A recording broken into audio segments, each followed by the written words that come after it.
All right, hello everybody. I am back, and we have a new photo to edit. So we got this living room area. It's like an upper level living room area with a nice balcony on the outside. And I took 3 photos in the beginning where I was trying to do HDR, but the doors were closed. So we're not even going to worry about those photos. We're going to worry about the photos with the window open, or with the door open rather. And this just looks better for people who are, online browsing around and looking at property. They'll just like subconsciously like this more because they can see how much this opens up. So what I did was I took HDR shots and I took flash shots to go along with it. And I believe in this shot, I'm just pointing the flash straight up at the ceiling. And we got a few interesting things with this one. This one's gonna be a fun one. We obviously have the HDR that we gotta go in with the lasso tool and just carve out the window here. But we also have to carve out these seats down here. We have to carve out this table. So it's going to take a long time to get all that looking nice, but the end product will look really good. Another thing we have is the TV up here. We got to make that darker, which that's very easy to do, but I'll show you how I do it. And then we have the fireplace down here. Now we're going to want to put a fire in here. You can see we have a tiny little flame right there, but we don't want that to be our finished product. So we're actually going to put a artificial fire in here. And you see we got this seat that's blocking it, so we'll have to carve out the seat from the fire. We'll also have to add some highlights in on the seat that shows a warmth kind of generating from the fire. So we got a lot of work to do on this photo, but I think it's going to come out looking really nice. And we got another flash shot. So we got this, and I believe that's a flash shot. Yeah, I think I'm just pointing it up at the ceiling. So we'll grab that as well. That one I don't need. This one brightens up that back room, but I want to make sure. I just want to look through all of my options here. Okay. So that'll be interesting to brighten up that back room. Maybe we can just use the bright portion that we've already picked. So yeah, right now I'm just looking through and seeing what I have to work with. Unfortunately, this one, it's tough to get the flash exactly how you want it, but I think the best case scenario would have been me placing the flash underneath the camera and pointing it directly into the room. That way this shadow doesn't appear and this shadow up here doesn't appear. We're still gonna grab this shot because maybe we can use the flash for this portion up here to brighten that up, but we'll see what we have to work with. That shot is not needed. This shot, I don't even really know what I did with this shot. I think that's just a regular ambient shot. Maybe it was probably the chairs. I'll grab it just for fun. So we'll go back, we'll grab all this stuff, and we will bring it into Photoshop. Be right back. Alrighty, we got all the photos loaded in. This is our original ambient shot that we want to use. And now we have a few other flash shots that we're going to incorporate in. This one's looking pretty solid. We'll see what this one looks like. This is the back room shot. And then we'll see what we have here. This one is the chair shot. So we'll drag all these down. We got the flash up here. We're going to drag our ambient layer. I'm just going to label it for you guys so you can tell what I'm doing with which layer. And what we're going to do with this ambient shot is we just want the light to cast on the flash layer. We don't want the colors because these colors are really blue and red, and there's so much stuff going on in here. So we're going to go to luminosity. It's going to look terrible. We hit luminosity, then we bring the opacity down to 50%. As you can see, that's already bringing in quite a bit of ambient into the shot. And what we're going to do to clean it up is we're just going to mask this layer. We're going to put a mask on it. Grab our brush here, and we'll hit X so that we're deleting some of this stuff. This is a little bit too red for my liking. I kind of want it to look more natural. So we're just going to go around and grab all of that stuff. So now that color's coming back in. I like how that looks. Bring it up here, mess around with that. My flow is at 10%, by the way. See what that does. Just bringing in that flash back into the layer. So it's looking pretty good already. I'm liking how it looks.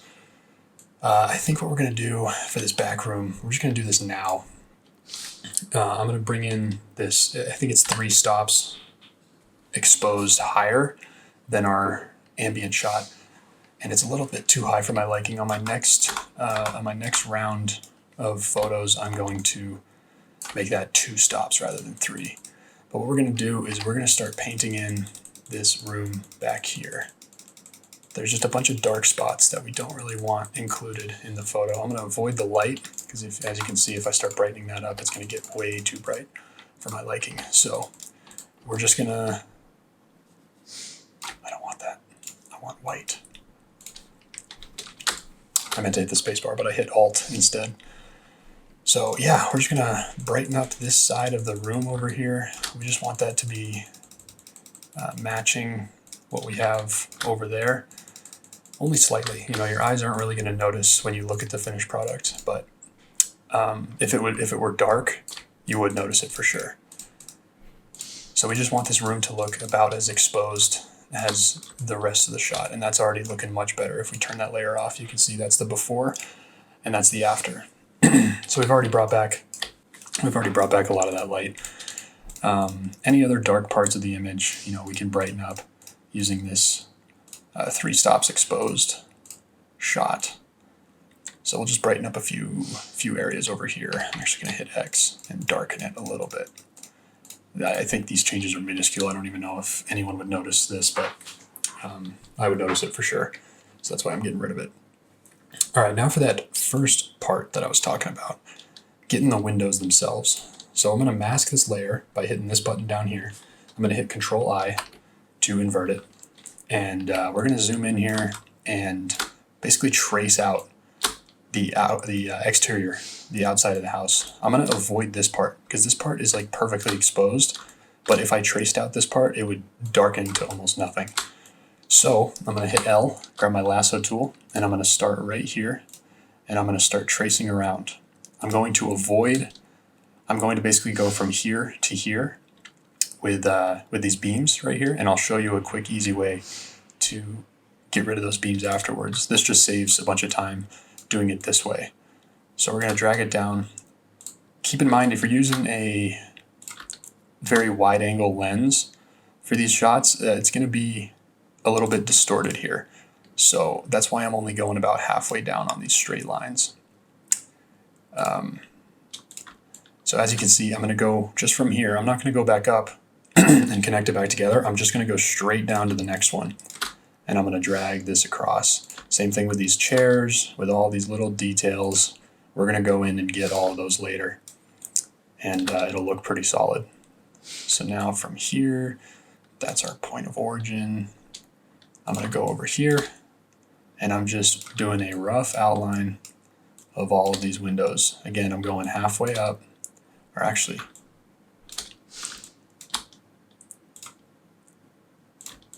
I'm going even less because I can tell the distortion is really messing with it. So we're just going to drag our way up, get these windows selected, and I'm just going a little bit at a time. It's more tedious, but it's way better than just going in afterwards and cleaning everything up. It's better to just get it right the first time. So again, I'm going to this corner right here, dragging it all the way across, and then getting after it. Again, I'm not selecting this upper part because it's already exposed properly.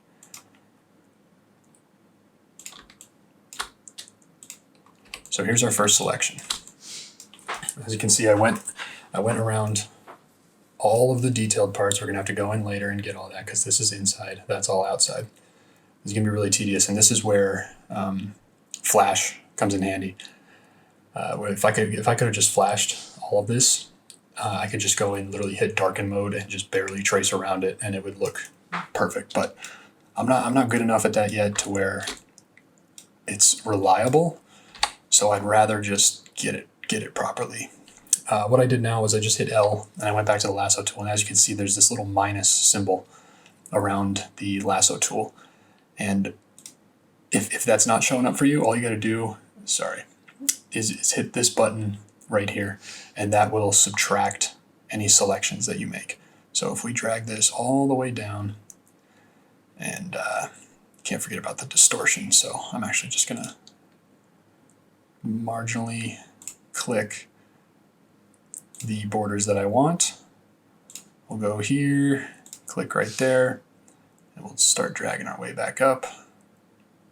And there's this door handle. That's a little bit of added detail that I can throw in there. It'll just make it look better. Keep dragging your way up and select it. You just have to double click at the end and you can see it perfectly takes that part out. So now I didn't have to do it manually. It saves so much, it ends up saving so much time. We're gonna go back in here and start clicking our way down. And we have a table that we now need to worry about. And since all of this is the same white, I'm just kind of eyeballing it and guessing where the table would be in reality. And the way we're doing it with this mask is, we can go in and fix all these little things. So again, it doesn't need to be perfect, but try and just make it as good as you can for that first portion. Because, we could go in there and clean it later. So now I'm getting this chair. This chair is inside, so we want that to be properly exposed because it already is. And if I were to not select this chair, it wouldn't look very good at all. So what do I do here? I'm just trying to get that beam out of there. So let's just start working our way back over. We'll get those little beams, those little chair legs later.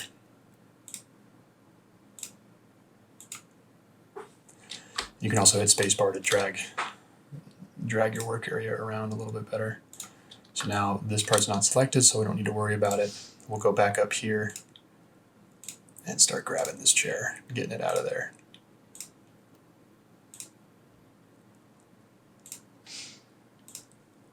Again, I do apologize for the microphone quality. I know it's not the best in town, but we're just starting out here. As this continues to move forward and I start making more tutorials, it'll be much better, much higher quality. Probably get a face cam in here as well at some point. So now we're just making our way back to the beam, and we're just going to cut straight through this chair for the table for the time being, and we're going to work our way back up.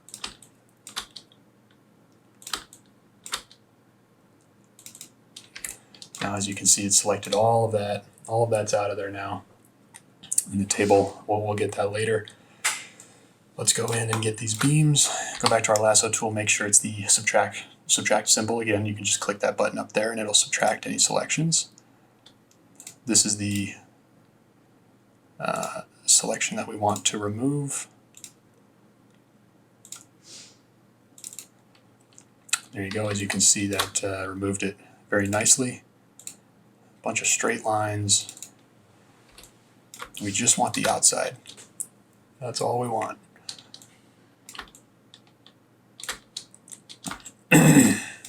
Grab this one as well.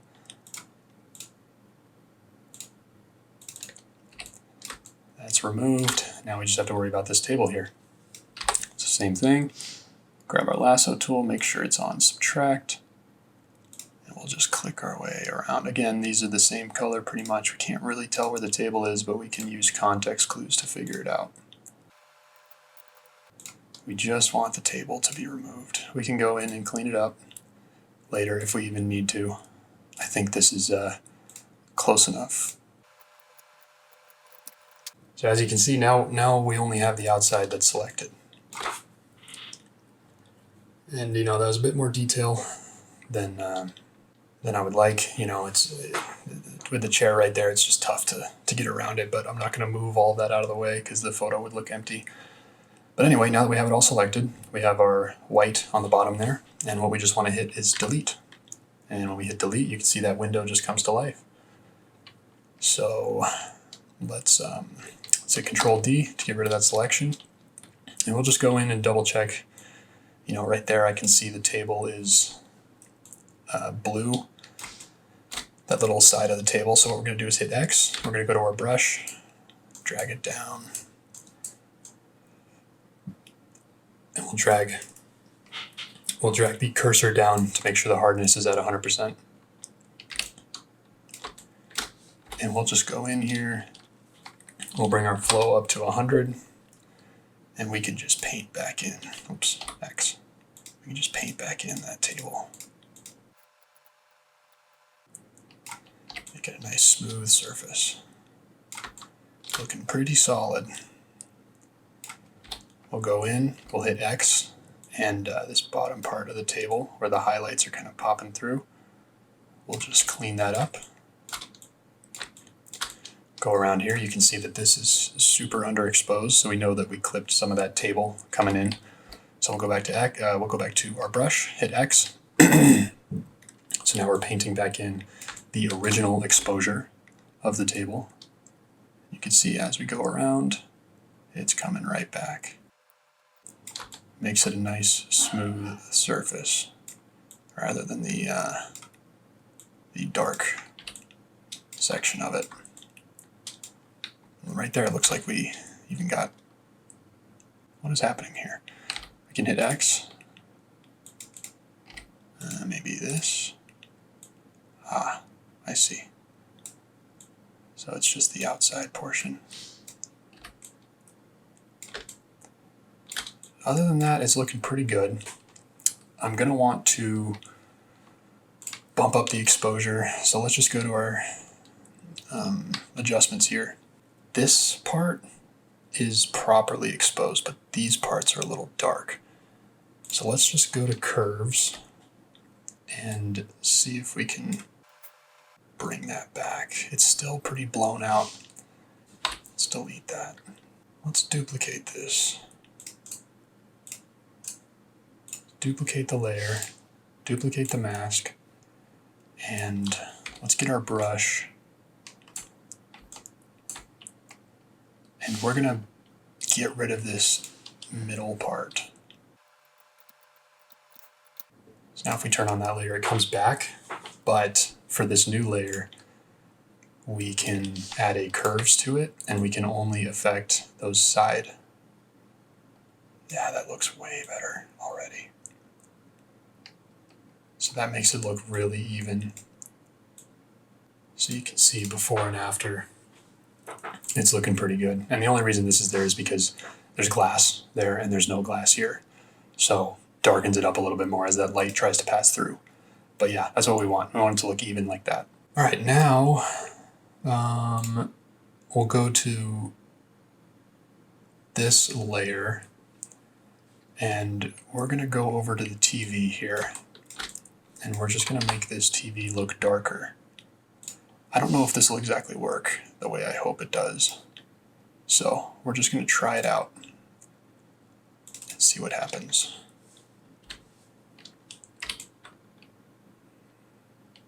So a bunch of noise comes in. And that's what I thought would happen. So we're gonna go Control Z, Control D, we'll unselect. And what we're gonna do is put a new layer in there. We're gonna put, we don't need that just going down to a certain layer, we just want that layer on top.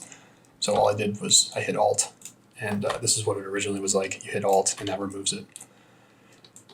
So what we'll do now is we're gonna select it all again. And all we want is to just darken it up. So we're gonna do that, and we're gonna hit the paint bucket, hit X, and we're just gonna make that black for the time being. As you can see, it doesn't really match with the rest of the shot. So all we need to do is go to the opacity and just bring it down. Just bring it down slightly. And as you can see, that already looks so much better. That looks so much better. So now we got a nice dark TV in there, and we have the window pulled out as well. Now for this part, I'm gonna do the same exact thing that I just did with the TV, except I'm gonna make a new layer because I want the opacity to be much less of the TV.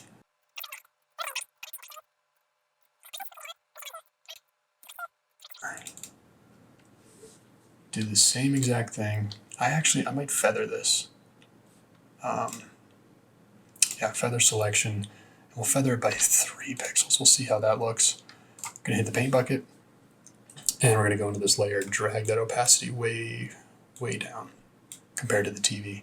As you can see, it just darkens it up a little bit more, and that's what we want.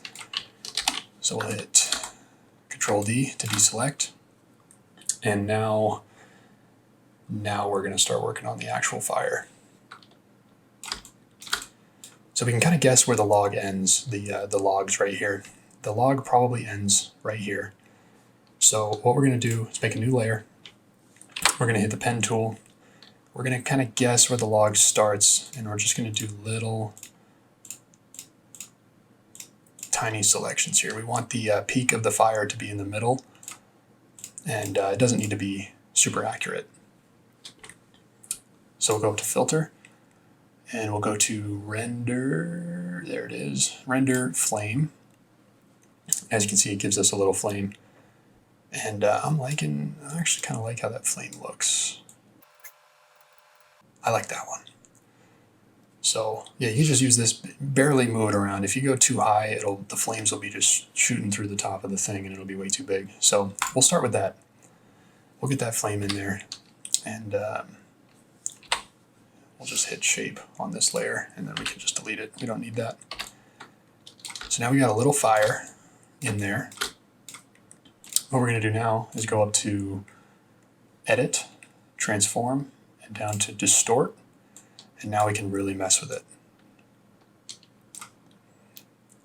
Now we can really mess with this flame here. We don't want to go in too high up. We kind of just want it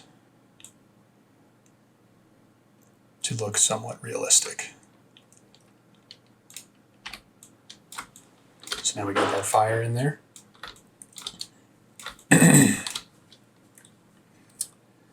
Now what we're going to do is bring the opacity down. Actually, how about fill? What I want to do now is cut the chair out of the flame. So the way we're going to do that is just add a layer to it. And we'll just grab a brush. I think that'll be quicker if we just use the brush for flow 100%, and we're just painting in black. So that's basically just a workaround to an eraser tool. But the eraser tool is destructive to your project. So with this, if we do it this way, we can just hit X and bring back that flame if we need to. So that's why I'm doing it this way. I think it's just a little quicker. As you can see, I'm just getting the chair out of there since the chair is obstructing the view. What we can do is hit X and bring back in the fire because the arm of the chair is right here. So we'll just bring that back in. And I'm going to get rid of this little flame over there as well. So as you can see, now the chair is basically above the layer. It looks like it's above the layer. And we can bring that opacity back to 100%. What I'm going to do, since there's a screen in front of the fire, is I'm going to bring this fill down quite a bit. And you kind of just want to make it subtle enough to where people will recognize it, but if it's too bright, it'll be the only thing they're looking at. So yeah, just make it subtle enough to where the flame is there, but it doesn't take away from the rest of the photo itself. So yeah, now that we got that fire there, now we have to start working on the highlights. If this fire is on and if it's producing light, it's going to be casting light on this chair right here. So what we're going to do with that is we're going to go over to the eyedropper tool, which is right there. We're going to select a somewhat bright portion of the flame. I'm thinking maybe right there. We're going to go down here, click solid color, and I'm just going to bring up that brightness a little bit, just like that. We want this below the fire layer, and we want to invert the mask that it gave us. So now we have full control. Now we can get in there and actually paint in the exact fire, the exact highlights that we want out of it. We're going to do the harsh highlights first, and I'll show you how I plan on doing that. We do have our flow at 100%, and that's okay. Maybe we can, we'll keep it at 100. What I'm going to do is I'm going to go in and just paint a little highlight. It looks very harsh right now, but that's okay. I'm just going to paint in a pretty solid highlight going around the chair right now. So now that we got that first highlight going, we're going to switch back to black, and we're just going to cut out some of this side,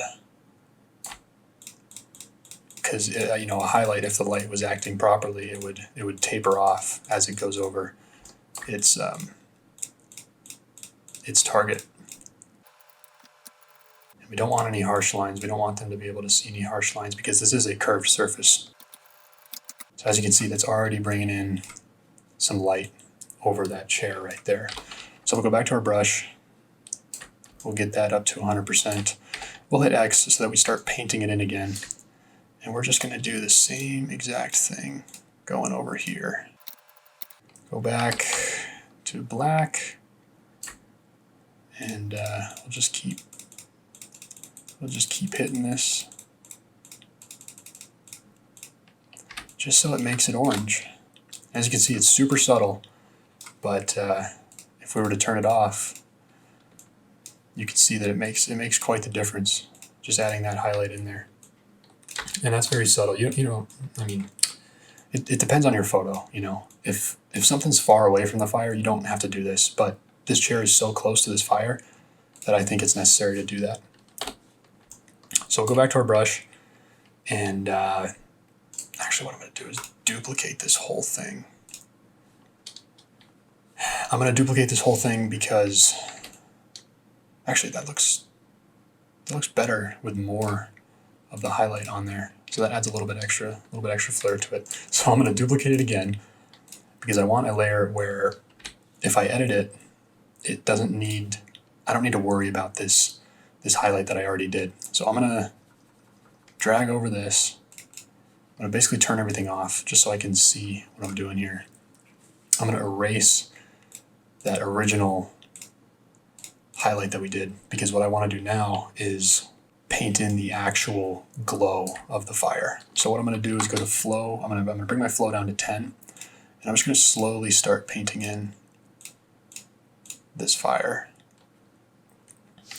As we go through, I'm going to hit X and just take it off of the chair as much as I feel is necessary, because you don't want it really bleeding over the chair that much. We already have that original highlight on there, and that's looking pretty good. Again, we're going to use the opacity of the fill to make it look more natural, but for now we just want a general glow coming from the fire. As you can see, if we add back in those little parts, that chair comes back to life. So we'll go up here and we'll use the fill. We'll bring it down quite a bit just so we have a nice glow coming out of the fire. It's still looking a little bit red for my liking, so I'm going to bring that fill down a little bit more. And yeah, that's looking really good. I like that. So if we group all of this together,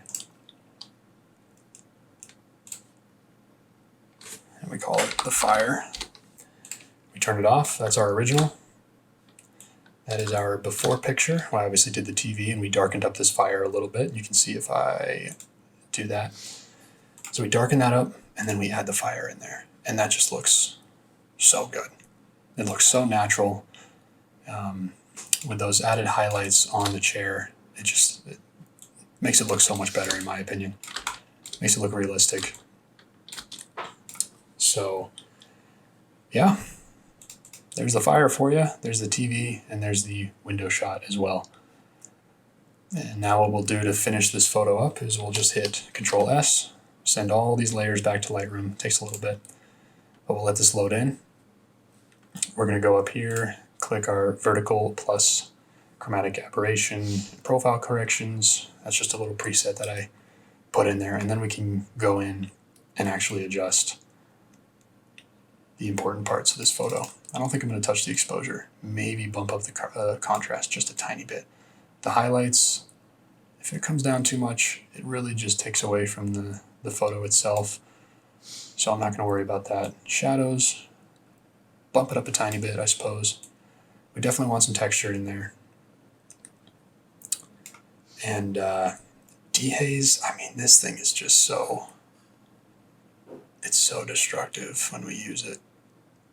So I don't even know if I want to worry about the dehaze. Boy, that fire looks nice. I like that.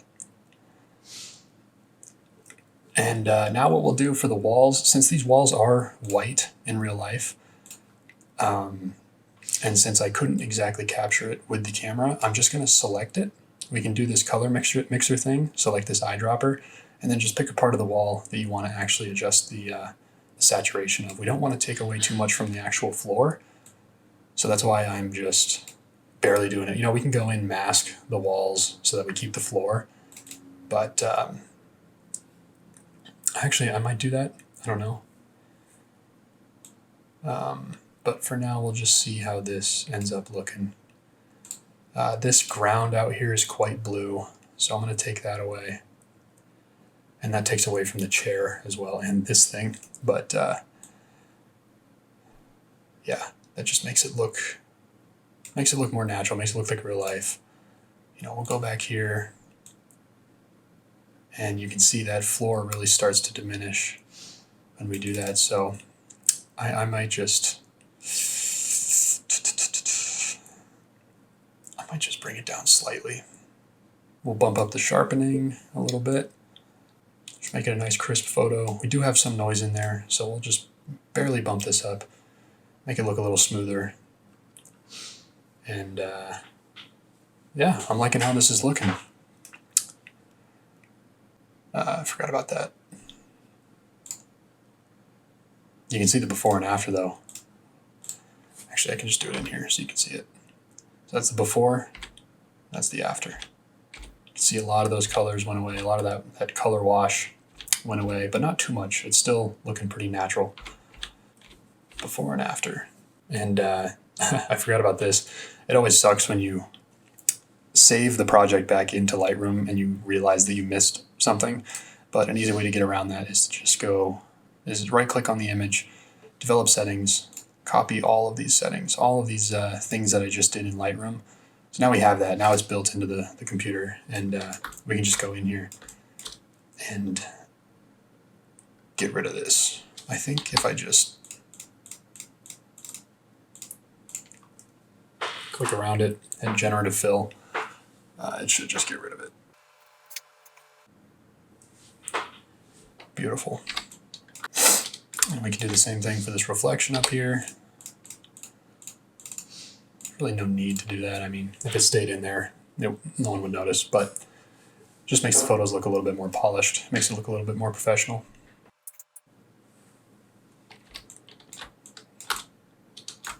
But yeah, I'm liking how that's looking now. Now that we got those out of here, we can hit Control S again. It's going to send it back to Lightroom, and all of the stuff that we did is going to go away. So all we got to do is develop settings, paste, and now we have it back to the original edits that we did, removing that little dot from down there and removing that little reflection up there. And yeah, here's our finished product. I hope you enjoyed the video. I hope you would learn some stuff. And if you'd like to see more of these videos, do the thing. Do the, like the video, comment, subscribe, do all that fun stuff. And I'll see you guys in the next one.